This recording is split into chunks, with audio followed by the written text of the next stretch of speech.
বিজয় দেখে একটা শক্তি ভারতীয় তাবেদাররা বিভিন্ন ভাবে ষড়যন্ত্র এবং চক্রান্ত করছে।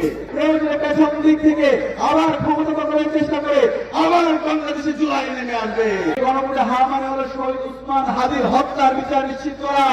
এই গণভোটে হার মানে হলো শহীদ আবু সাইদ আমাদেরকে যে রাস্তা দেখিয়ে গেছে সেই রাস্তার মতো অটল থাকা। এই গণভোটে হার মানে আল্লামা দেলোয়ার হোসেন সাহেব হুজুর আধিপত্যবাদের বিরুদ্ধে আগ্রাসনের বিরুদ্ধে আমাদেরকে যে লড়াই শিখে গেছে সেই লড়াই জারি রাখা। এই গণভোটে হার মানে হলো আমাদের আজাদীকে বিজয় করা, ইনসাফকে প্রতিষ্ঠা করা। এই গণভোটে হায়ের পক্ষে আমাদের প্রতিটি পাড়ায় পাড়ায় মহল্লায় মহল্লায় আমাদেরকে বলতে হবে, আমাদের এখানে যারা যুবকরা আছে তরুণরা আছে আমাদের প্রতিটি কেন্দ্র পাহারা দিতে হবে।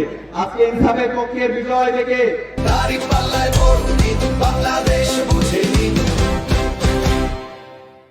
11 দলীয় ঐক্যজোটের বিজয় দেখে একটা শক্তি ভারতীয় তাবেদাররা বিভিন্ন ভাবে ষড়যন্ত্র এবং চক্রান্ত করছে। তারা পেছন দিকে ক্ষমতা দখল করার চেষ্টা করছে। সুতরাং তরুণদেরকে সতর্ক থাকতে হবে।